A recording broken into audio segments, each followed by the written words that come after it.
Selamat datang di channel ini, tempat kita membongkar asal-usul, sejarah berdirinya, dan cerita-cerita legendaris dari berbagai wilayah Nusantara dan dunia, dengan gaya narasi dramatis dan mudah dipahami.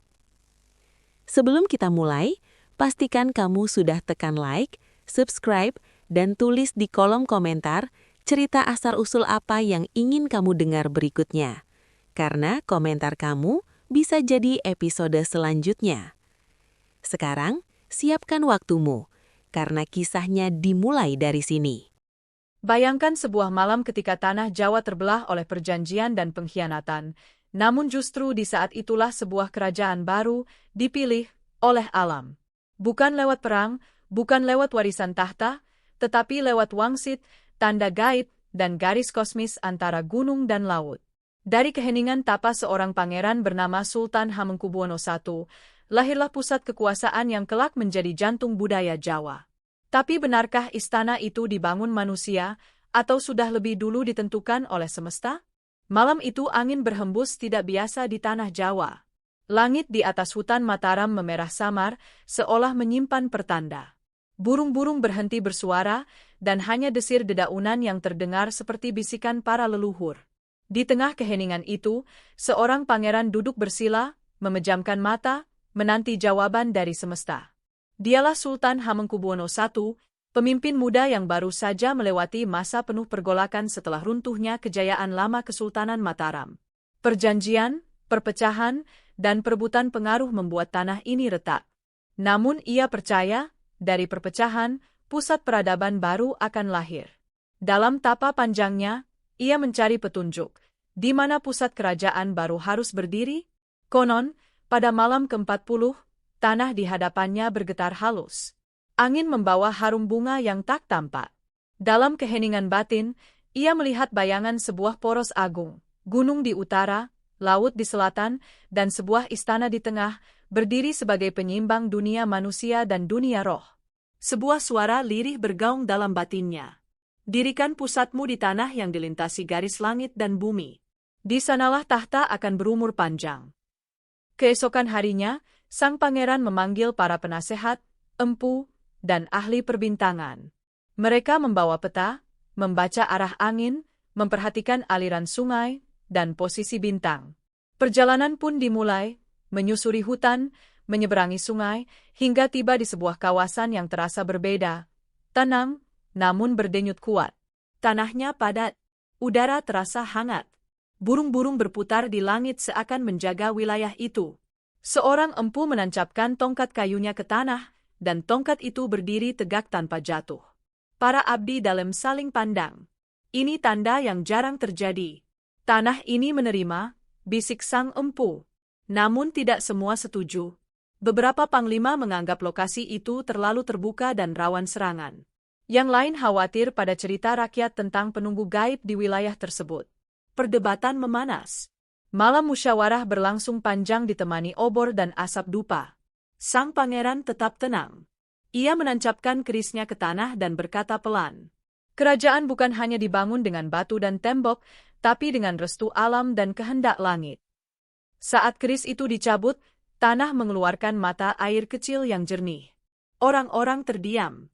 Di tempat itulah kelak berdiri megah pusat kekuasaan yang dikenal sebagai Keraton Yogyakarta, bukan sekadar istana, melainkan poros kosmis, tempat budaya, kekuasaan, dan spiritualitas menyatu. Dan peletakan takdir itu baru saja dimulai. Perjalanan penentuan pusat kerajaan tidak berhenti pada satu tanda. Setelah lokasi dipilih, rombongan pemimpin dan para empu bergerak menelusuri arah mata angin. Mereka tidak sekadar mencari tanah luas, mereka mencari keseimbangan semesta. Sang pemimpin, Sultan Hamengkubuwono I, memerintahkan agar pengukuran dilakukan bukan hanya dengan tali dan patok, tetapi juga dengan perhitungan perbintangan Jawa. Para ahli falak duduk semalaman, menggambar lintasan bintang, menghitung bayangan bulan, dan mencocokkan dengan arah aliran sungai. Seorang empu sepuh berkata pelan, keraton harus berdiri di poros agung. Utara menghadap gunung, selatan menghadap samudra. Raja berdiri di tengah, menjadi penyimbang. Rombongan lalu berjalan ke arah utara hingga tampak gagah siluet Gunung Merapi yang berdiri seperti penjaga langit. Asap tipis mengepul dari puncaknya, seolah memberi isyarat hidup. Di selatan, mereka menandai garis lurus menuju pantai tempat ombak besar memukul karang, wilayah yang diyakini sebagai gerbang kekuatan Laut Selatan. Garis imajiner itu ditarik dari gunung ke laut, dan titik tengahnya jatuh tepat di kawasan yang telah dipilih sebelumnya. Para abdi dalam merinding. Namun malam berikutnya terjadi peristiwa aneh. Patok kayu yang sudah ditancapkan tiba-tiba tercabut sendiri saat fajar. Bukan satu, tetapi beberapa. Tanah di sekitarnya retak halus. Isu pun menyebar, penunggu lama tidak merestui. Sebagian prajurit ketakutan. Sebagian penasehat menyarankan pemindahan lokasi. Tapi sang sultan memilih melakukan tirakat di lokasi itu. 3 malam ia berdiam tanpa tenda, hanya beralas tikar, ditemani doa dan dupa. Pada malam ketiga, angin berputar hangat. Aroma melati memenuhi udara. Dalam hening, ia merasakan kehadiran tak kasat mata, bukan ancaman, melainkan pengakuan. Seolah ada perjanjian sunyi antara penguasa baru dan penjaga lama tanah tersebut. Keesokan paginya, patok baru ditancapkan. Kali ini tidak satu pun bergeser. Rakyat mulai berdatangan membantu. Hutan dibuka dengan ritual, bukan ditebang sembarangan. Setiap pohon besar dimintai izin. Setiap sudut tanah diperciki air doa. Pembangunan tidak hanya dianggap pekerjaan fisik, tetapi upacara kosmis. Di tengah area inti, dibuat lingkar pertama, pusat yang kelak menjadi jantung. Keraton Yogyakarta. Disitulah tahta akan diletakkan, tepat di jalur poros gunung dan laut. Jika poros ini terjaga, ujar Empu Sepuh, kerajaan akan berdiri bukan hanya oleh kekuatan manusia, tetapi oleh keseimbangan jagat. Dan tanpa disadari, fondasi bukan hanya ditanam di tanah, tetapi juga di takdir. Pembangunan pusat kerajaan mulai berjalan, tetapi tanda-tanda alam belum sepenuhnya tenang.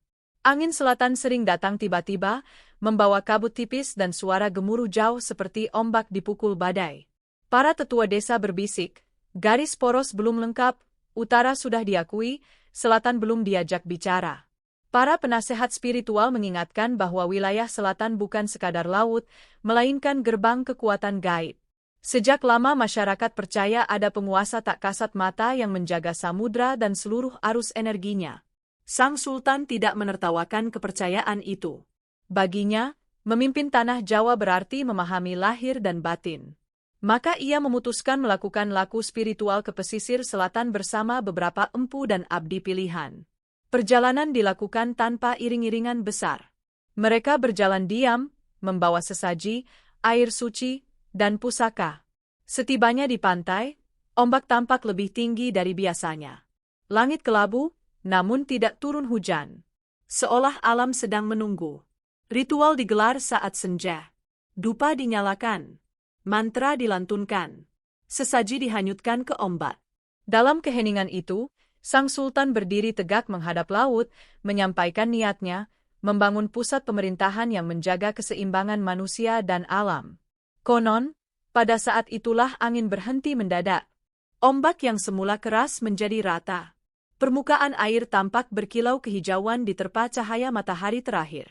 Para empu menunduk, mereka merasakan kehadiran agung yang menerima pernyataan itu. Dalam tradisi tutur, momen itu disebut sebagai pertemuan batin dengan penguasa Laut Selatan yang dikenal sebagai Nyai Roro Kidul. Bukan sebagai penaklukan, melainkan perjanjian keseimbangan.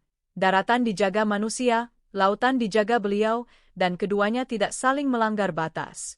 Sekembalinya dari pesisir, suasana lokasi pembangunan berubah. Gangguan aneh berhenti. Para pekerja merasa lebih ringan. Kayu lebih mudah ditebang. Batu lebih mudah dipahat. Seolah ada restu tak terlihat yang membuka jalan. Denah inti istana kemudian disempurnakan. Arah gerbang, halaman, dan bangunan utama disejajarkan dengan garis imajiner utara, selatan. Bukan hanya demi keindahan, tetapi demi keselarasan kosmis. Setiap ruang punya makna. Dari gerbang luar sebagai dunia manusia, hingga pusat dalam sebagai ruang kesadaran. Para empu berkata, jika poros ini dijaga, kerajaan tidak hanya kuat, tapi selaras. Dan sejak itu, Pembangunan tidak lagi dianggap sekadar mendirikan istana, melainkan menegakkan titik temu antara gunung, manusia, dan lautan gaib. Babak berikutnya akan menentukan apakah pusat itu mampu bertahan dari ancaman dunia nyata. Hari peletakan batu pertama akhirnya ditentukan. Para ahli hitung Jawa memilih tanggal dengan pertemuan Neptu terbaik, hari ketika pergerakan bulan, arah angin, dan hitungan pasaran dipercaya membuka jalan keberuntungan. Sejak fajar, ribuan orang telah berkumpul di area calon pusat Istana Keraton Yogyakarta. Mereka datang membawa tenaga, doa, dan harapan akan lahirnya zaman baru. Upacara dimulai dengan kirap pusaka. Tombak, keris, dan panji-panji dibawa perlahan melewati jalur utama. Genderang ditabuh pelan, bukan untuk perang, tetapi untuk peneguhan niat. Di tengah lapangan inti telah digali lubang fondasi, dilapisi batu kali dan pasir sungai dari berbagai penjuru tanah Mataram, lambang persatuan wilayah yang tercerai. Pemimpin upacara berdiri di sisi lubang, tak lain adalah Sultan Hamengkubuwono I. Ia mengenakan busana sederhana, tanpa kemegahan berlebih. Di tangannya terdapat kendi berisi air dari beberapa sumber, mata air pegunungan, sungai dataran, dan sumur desa. Air itu disatukan, tanda bahwa kerajaan ini berdiri untuk semua lapisan.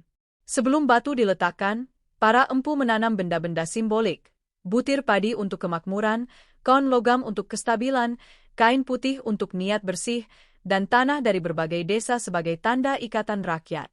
Mantra dilantunkan rendah namun bergetar. Saat batu utama diturunkan, tiba-tiba langit yang sejak pagi cerah tertutup awan tipis. Angin berputar satu kali mengelilingi area upacara. Obor-obor bergoyang serempak, tetapi tidak padam. Banyak yang menahan napas, mengira ini pertanda penolakan. Namun seorang empu sepuh tersenyum. Bukan penolakan, katanya pelan. Ini penyaksian.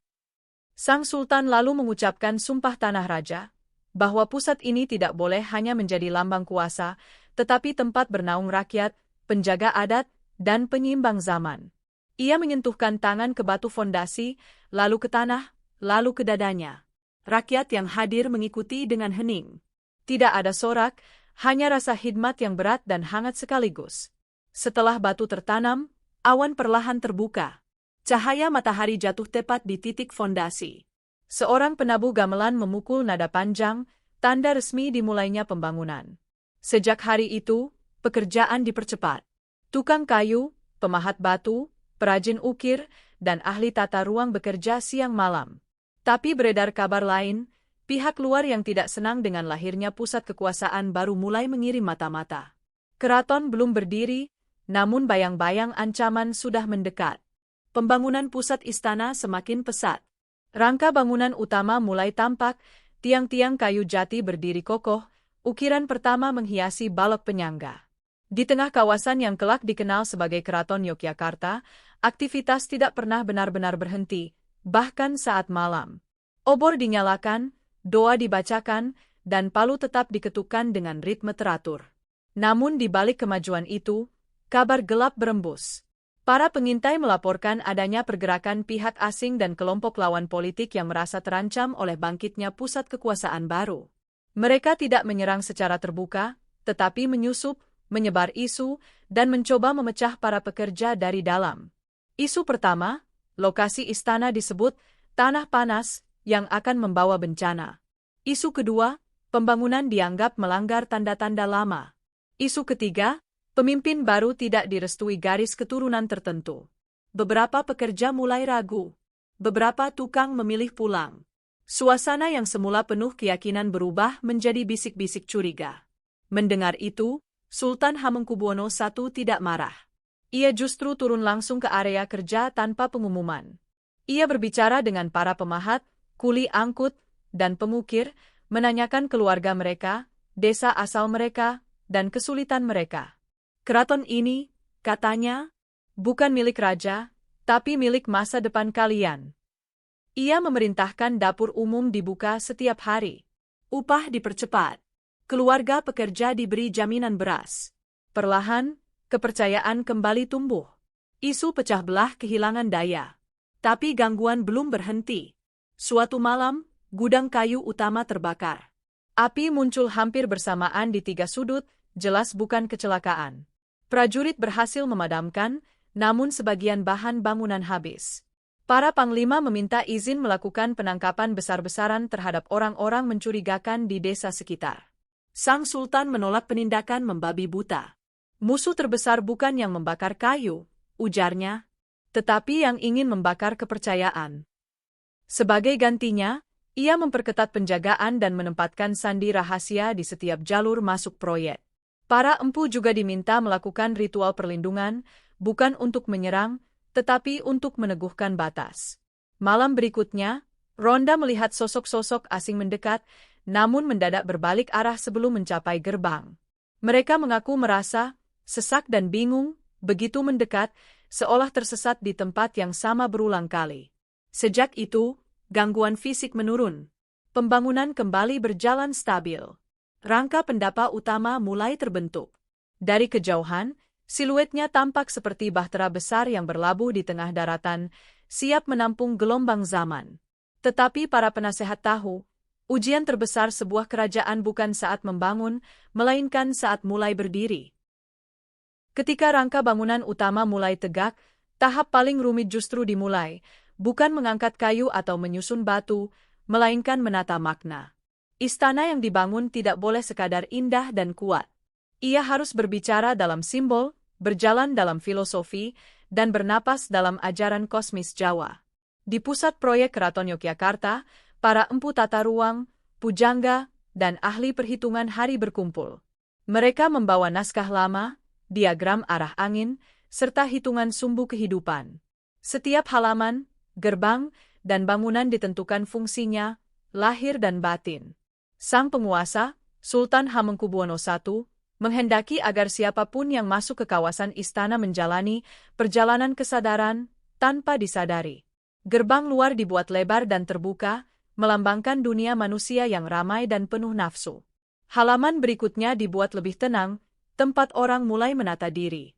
Semakin ke dalam, ruang makin sunyi dan teratur, hingga mencapai inti sebagai lambang pusat batin dan kebijaksanaan. Orang yang berjalan ke dalam keraton, ujar seorang empu, sebenarnya sedang berjalan ke dalam dirinya sendiri. Arah bangunan disesuaikan dengan jalur matahari. Cahaya pagi harus menyentuh sisi tertentu pendapa, sebagai lambang harapan dan kejernihan niat. Sementara cahaya senja dibiarkan jatuh di halaman dalam, simbol perenungan dan pengendalian diri. Jumlah tiang utama tidak dipilih sembarang. Hitungannya mengikuti falsafah hidup, asal, arah, tujuan, dan kembali. Ukiran tidak hanya hiasan, setiap motif mengandung doa tersembunyi. Padi untuk kecukupan, naga untuk kekuatan, bunga untuk keluhuran budi. Bahkan jarak antar bangunan diukur dengan langkah ritual, bukan sekadar satuan panjang. Para perancang berjalan sambil melafalkan doa, percaya bahwa niat akan menempel pada ukuran.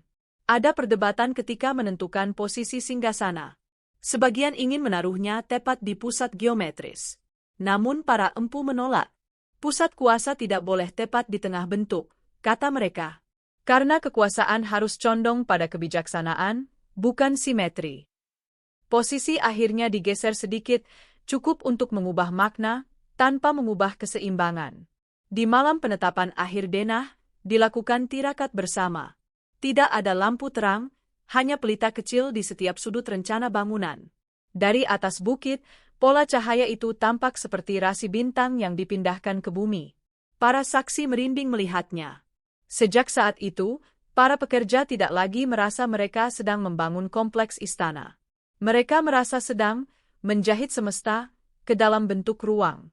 Namun di saat tata kosmis hampir sempurna, sebuah pertanda baru muncul, bukan dari manusia, bukan dari api, melainkan dari perut bumi sendiri.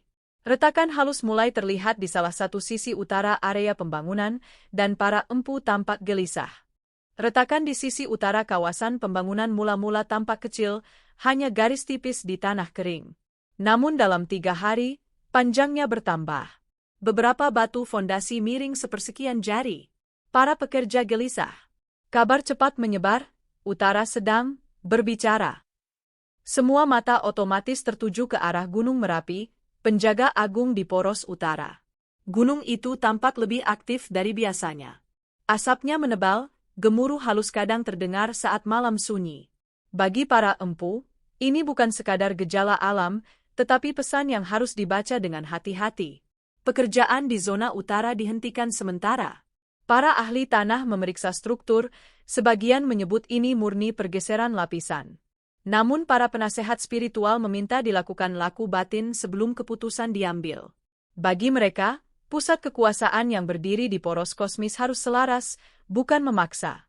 Sultan Hamengkubuwono I memilih turun langsung. Tanpa upacara besar, ia datang saat dini hari, hanya ditemani 2 empu dan seorang juru doa. Mereka duduk menghadap utara, melakukan semadi hening. Tidak meminta agar gunung diam, melainkan meminta agar niat manusia tidak melanggar batas alam. Dalam keheningan panjang, angin dingin turun dari arah gunung.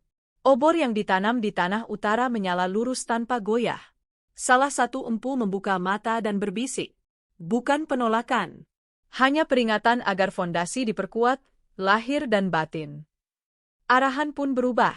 Struktur sisi utara diperkuat dengan lapisan batu tambahan dan sistem drainase baru. Namun para empu juga menambahkan, fondasi tak terlihat.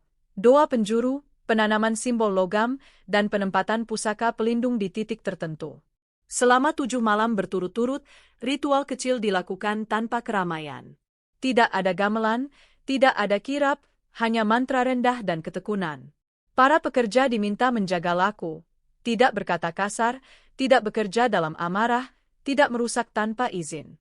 Perlahan, retakan berhenti melebar. Tanah kembali stabil. Kepercayaan para pekerja justru menguat. Mereka merasa proyek ini bukan sekadar dilindungi prajurit, tetapi juga dijaga keseimbangan yang lebih besar. Kisah tentang isyarat utara menyebar ke desa-desa, membuat banyak orang datang menawarkan bantuan tenaga secara sukarela. Rangka bangunan utama kini hampir selesai. Pendapa mulai beratap. Ukiran gerbang dalam mencapai tahap akhir. Dari kejauhan, kompleks itu sudah tampak seperti pusat peradaban baru yang sedang lahir. Namun seorang penasehat tua mengingatkan pelan. Jika utara sudah memberi tanda dan selatan sudah menerima janji, maka ujian berikutnya biasanya datang dari manusia sendiri.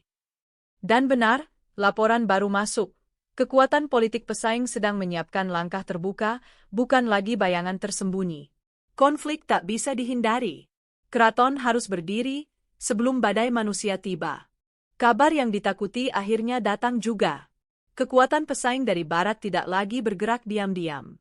Mereka mulai mengirim utusan bersenjata ke wilayah perbatasan, mencoba menunjukkan pengaruh dan menekan desa-desa yang membantu pembangunan pusat istana. Tujuannya jelas, menggoyahkan dukungan rakyat sebelum bangunan itu resmi berdiri. Di dalam kawasan calon keraton Yogyakarta, suasana berubah tegang. Para pekerja tetap membangun, tetapi kini diiringi penjagaan berlapis. Prajurit berjaga di jalur bahan bangunan, di pos air, dan di gudang logistik. Genderang ronda terdengar setiap malam. Para panglima mengusulkan penghentian sementara pembangunan demi keamanan. Namun keputusan akhir berada di tangan Sultan Hamengkubuwono I. Jika kita berhenti karena ancaman, katanya dalam musyawarah, maka pusat ini lahir dari rasa takut. Keraton harus lahir dari keteguhan. Sebagai gantinya, strategi diubah. Pekerjaan dibagi menjadi beberapa lingkar, jika satu terganggu, yang lain tetap berjalan. Para perajin inti dipindah ke zona dalam. Jalur pasokan dibuat beragam, tidak lagi satu arah. Rakyat desa dilibatkan sebagai mata dan telinga. Tak lama kemudian, gangguan nyata terjadi. Sekelompok orang bersenjata mencoba membubarkan iring-iringan pengangkut kayu jati. Namun alih-alih bentrok besar, mereka justru dihadang warga desa sendiri. Tanpa perang terbuka, tanpa darah, hanya barisan manusia dengan obor dan alat tani, berdiri rapat menutup jalan. Utusan bersenjata itu mundur. Peristiwa tersebut menyebar cepat. Pembangunan istana tidak lagi dipandang sebagai proyek penguasa, tetapi lambang harapan bersama. Dukungan rakyat melonjak. Bantuan datang dalam bentuk makanan, tenaga, bahkan bahan bangunan. Di sisi spiritual, para empu melakukan satu ritual peneguhan terakhir di pusat halaman dalam. Sebuah lingkar pasir putih dibuat, lalu di tengahnya diletakkan miniatur tata ruang keraton. Doa dipanjatkan agar bangunan ini tidak hanya kuat menghadapi serangan, tetapi juga kuat menghadapi godaan kekuasaan di masa depan. Malam itu hujan turun singkat, hanya di area inti, lalu berhenti. Tanah menjadi padat dan mudah dipadatkan keesokan harinya. Para tukang menyebutnya berkah pengikat. Atap pendapa utama akhirnya terpasang penuh. Gerbang dalam selesai diukir. Jalur poros utara, selatan tampak jelas tanpa terhalang bangunan lain. Dari titik pusat, garis pandang terasa lurus menembus ruang, seolah menghubungkan gunung, manusia, dan laut dalam satu napas. Semua tahu, saat peresmian sudah dekat. Namun sang sultan berpesan, bangunan bisa selesai, tetapi makna harus terus dijaga. Ujian setelah berdiri selalu lebih halus daripada ujian saat membangun. Hari yang dinanti akhirnya tiba. Setelah melewati gangguan, tanda alam, dan ujian manusia, kompleks inti Keraton Yogyakarta siap diresmikan sebagai pusat pemerintahan dan kebudayaan baru. Sejak dini hari, jalan-jalan menuju kawasan istana dipenuhi rakyat dari berbagai penjuru. Mereka datang dengan pakaian terbaik, membawa hasil bumi, doa, dan rasa ingin menyaksikan lahirnya pusat zaman. Upacara tidak dimulai dengan kemegahan, tetapi dengan keheningan. Halaman utama dikosongkan sejenak. Para empu berjalan memutari pusat sebanyak 9 kali, melambangkan lapisan kehidupan manusia. Setiap putaran diiringi doa berbeda, untuk tanah, air, angin, api, langit, leluhur, rakyat, keadilan, dan kebijaksanaan. Di pendapa utama, singgasana telah ditempatkan sesuai perhitungan filosofi, tidak tepat di tengah ruang, tetapi sedikit bergeser ke arah kebijaksanaan. Ukiran di belakangnya menggambarkan tumbuhan merambat ke atas, lambang bahwa kuasa harus bertumbuh, bukan menekan. Pemimpin yang merintis berdirinya pusat ini, Sultan Hamengkubuwono I, memasuki area tanpa mahkota besar, hanya dengan busana adat lengkap dan pusaka di pinggang. Ia berhenti beberapa langkah sebelum singgasana, lalu menunduk ke arah 4 penjuru. Seorang pujangga membacakan piweling, bahwa istana ini bukan tembok kekuasaan, melainkan rumah tanggung jawab. Bahwa raja bukan pemilik negeri, melainkan penjaga keseimbangan. Air suci dipercikkan ke tiang-tiang utama. Gamelan ditabuh perlahan, nadanya rendah dan dalam. Saat sang sultan akhirnya duduk di singgasana, tidak ada sorak keras, hanya gumuruh, rahayu, yang diucapkan bersama, seperti gelombang doa. Konon, pada momen itu, angin bergerak lurus melewati jalur poros utara, selatan tanpa berbelok. Kain-kain gantung berkibar searah. Para empu saling pandang, tanda keselarasan diterima. Peresmian dilanjutkan dengan pembukaan gerbang dalam.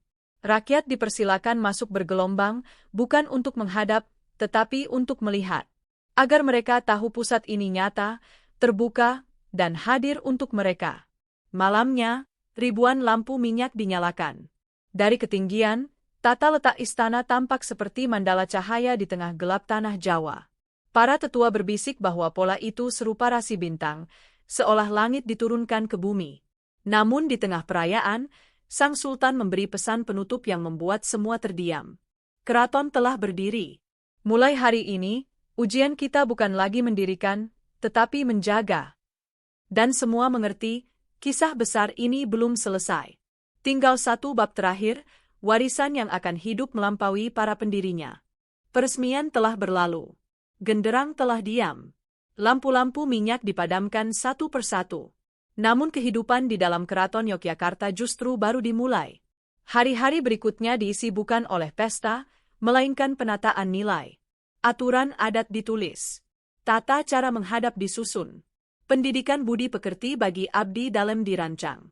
Para pujangga, penari, penabuh gamelan, dan perajin diundang menetap, menjadikan keraton bukan hanya pusat pemerintahan, tetapi pusat kebudayaan hidup.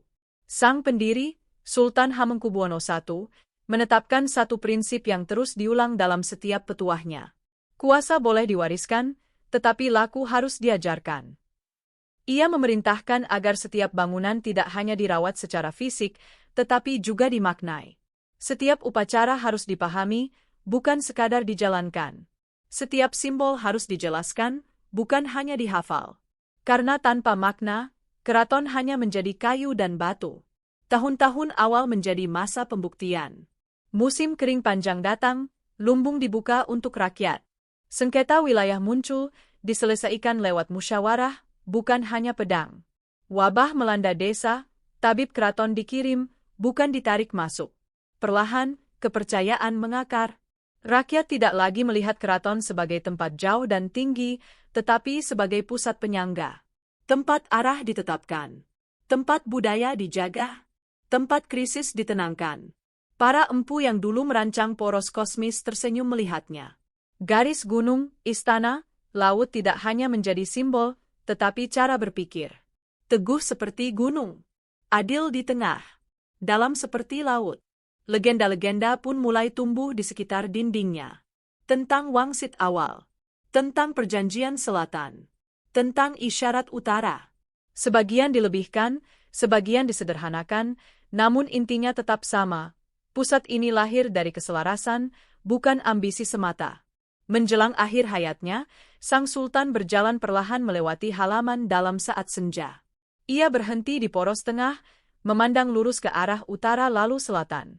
Tidak ada pengawal dekat, hanya angin sore. Bangunan ini, katanya pelan kepada seorang abdi yang mendampingi. Harus hidup lebih lama dari namaku. Dan memang demikian jadinya. Keraton bukan sekadar saksi sejarah, tetapi wadah warisan, tata nilai, seni, spiritualitas, dan jati diri. Selama maknanya dijaga, ia tidak pernah benar-benar selesai dibangun. Karena keraton sejati, berdiri juga di dalam diri manusia yang memegang budayanya. Dari wangsit di keheningan, dari tanda alam, dari ujian manusia, lahirlah sebuah pusat yang tidak hanya berupa istana, tetapi poros kehidupan. Keraton Yogyakarta berdiri bukan semata karena kekuasaan, melainkan karena keselarasan antara niat, alam, dan budaya. Warisan Sultan Hamengkubuwono I bukan hanya bangunan dan tahta, tetapi cara memandang kepemimpinan sebagai penjagaan keseimbangan. Antara gunung dan laut, antara manusia dan leluhur, antara kuasa dan kebijaksanaan. Dan hingga hari ini, setiap langkah di pelatarannya seakan mengingatkan.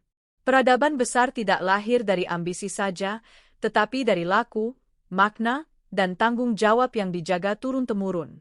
Cerita boleh berakhir di sini, tetapi porosnya tetap hidup. Begitulah kisah di balik asal-usul dan sejarah yang jarang dibahas.